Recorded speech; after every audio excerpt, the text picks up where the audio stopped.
alegria poder reunir com você para nós discutirmos sobre este assunto. Nosso primeiro encontro, né, sobre essas temáticas de interpretação. E, assim, o que eu pesquisei, o que me traz preocupação no momento é o seguinte: ao longo da existência do homem, né, ele atravessa por períodos de dificuldades, de aprendizado, na verdade, de adaptação.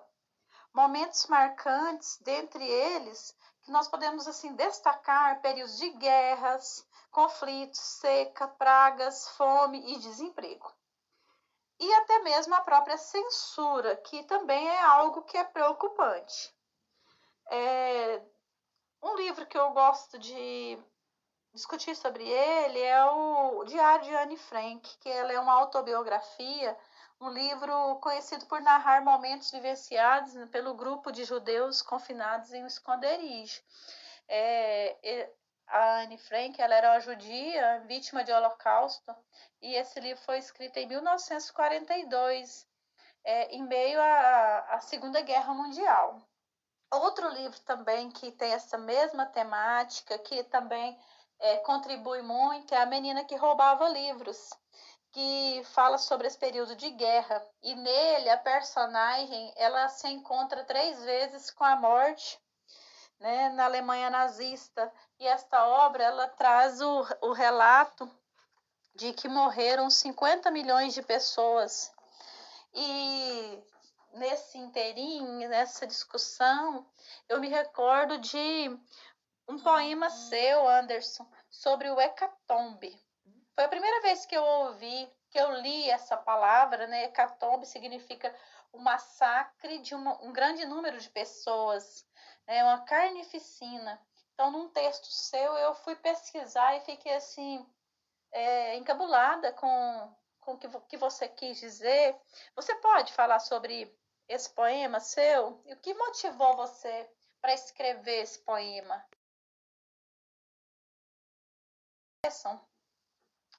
Então, sobre a seca, fome, peste, nós temos nomes de escritores que trabalharam habilmente em seus textos. A Raquel de Queiroz, no livro O 15, ela retrata o período da infância dela, da seca que ocorreu na região Nordeste em 1915, né? Junto dele a fome. Então, fez muito sucesso, até porque naquele período não tinha muitas escritoras, então era a inserção da mulher na escrita. E João Cabral de Melo Neto escreve Morte e Vida Severina, que é a história de um retirante, né, em busca de uma vida melhor, em busca de um trabalho.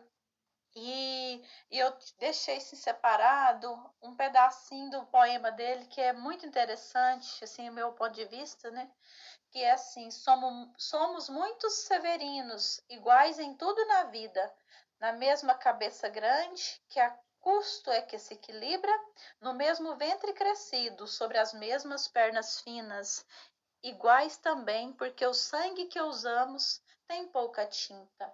Então, eu gosto de relacionar com a obra da Tarsila do Amaral, quando ela fala sobre o Abaporu, né, o homem da cabeça pequena e dos pés e braços grandes, né, cabeça pequena porque ela quis criticar, para falar que o homem pensava pouco e trabalhava muito, né, sem os seus direitos.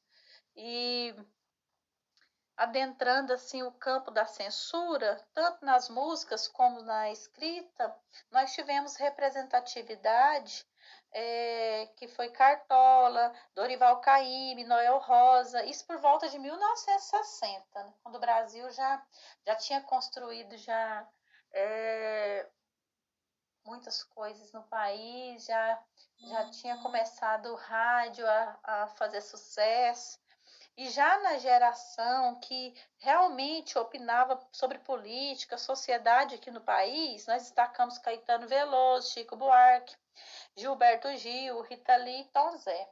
Né? Muitos foram até exilados do país. Eles fizeram bastante sucesso no período da ditadura e houve assim muita censura nas músicas, né?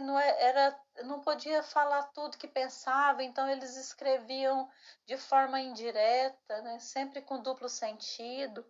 E eu separei, que eu achei muito interessante desse período, foi a música Cálice, do Chico Buarque, porque ele fala, Pai, afasta de mim este cálice. Aí ele repete 3 vezes e fala de vinho tinto de sangue. Então, afasta de mim esse cálice. Quem é um desavisado que não relaciona assim com o período, com o contexto histórico, vai achar que é uma questão de religiosidade, né? Porque dá uma impressão que está falando quando Jesus está lá no monte, que ele fala, Pai, se possível, afaste de mim esse cálice, né? E quando ele repete 3 vezes, já é uma alusão a Pedro, né, que renegou Jesus por 3 vezes.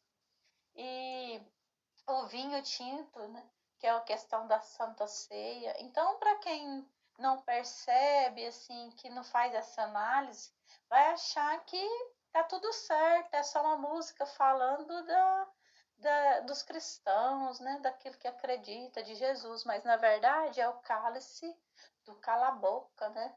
É o cálice de eu não posso me manifestar porque o vinho tinto ele é de sangue. Se eu falar, eu incorro no perigo de morrer.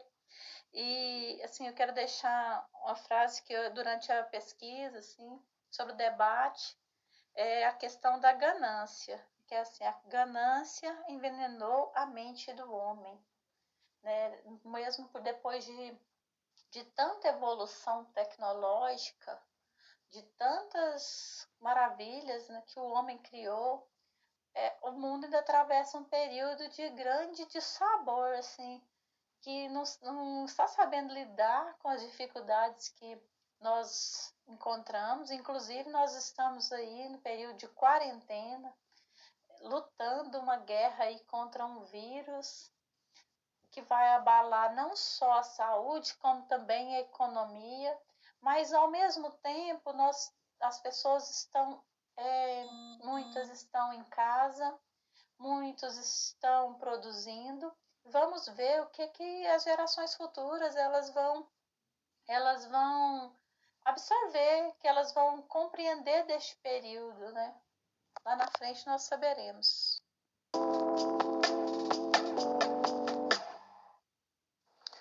Olá, Simone Moura. Olá a todos os nossos amigos que estão nos prestigiando com esse podcast. Muito bem, eu fico muito honrado de receber o convite de participar deste projeto com você, falando um pouco sobre o assunto que é a nossa paixão, que é a literatura, né? E nesses tempos de epidemia, de pandemia, de quarentena, de recessão, são tempos muito confusos, né? E às vezes a gente não sabe o que fazer, não sabe como lidar e principalmente não sabe o que vai ser, né? Não sabe em qual cenário nossa vida vai se situar depois disso. Chega lá, né? Sobre o texto que você falou, na verdade é um parágrafo que eu escrevi. Ele não tem o título de hecatombe, chama Após-Calipse, né? Um trocadilho aí sobre a palavra apocalipse. O texto ele é assim: vivemos tempos estranhos. Talvez algum apocalipse tenha abduzido silenciosamente um pouco da sanidade dos homens e mulheres de nossa era, reduzidos a mendigos espirituais, bradando imbecilidades e tentando transmitir como vírus seus conceitos pobres e mesquinhos da vida. Dói se sentir sobrevivente de um hecatombe. É um texto pequeno, simples, né, de 2014, publicado no Recanto das Letras. Na verdade, eu nem lembrava desse texto, né, que você lembrou aqui. É realmente interessante que ele fala de hecatombe, né, de apocalipse e de transmissão de vírus, né, de um jeito que a gente está vivendo também, que é a transmissão da ignorância, da estupidez, da falta de empatia, da dificuldade de lidar com as coisas, né? de ter entre nós, seres humanos, um pouco mais de sinergia, um pouco mais de união para enfrentar um inimigo que a gente não enxerga, mas que ele nos enxerga e que está picotando um pouco a cada dia a nossa vida, né? E levando algumas delas. Sobre esse tema de peste, de pandemia, de epidemia, de situações assim, a literatura ela é rica em alguns desses temas, né? Você citou alguns aí, quando você citou o livro 15 da inesquecível e inigualável Raquel de Queiroz, escritora nordestina, mulher sertaneja, né, que escreveu essa obra, o 15, como você disse aí, baseado na grande seca que teve no Nordeste, especialmente ali no Ceará, que é o estado dela. Na época eles chamavam, né, dava o nome, o 15, que foi em 1915. Então, o que nós podemos dizer agora do 20, né, que é o 20 o que a gente está vivendo agora, 2020, esse ano que começou tão tenebroso, a gente não sabe quando terminará esse ano. Se terminará em dezembro, se terminará o ano que vem, se terminará, né, o que vai sobrar dessa hecatombe, né? E, infelizmente, a gente está vivendo isso. Mas a literatura, ela não vai resolver os problemas do mundo.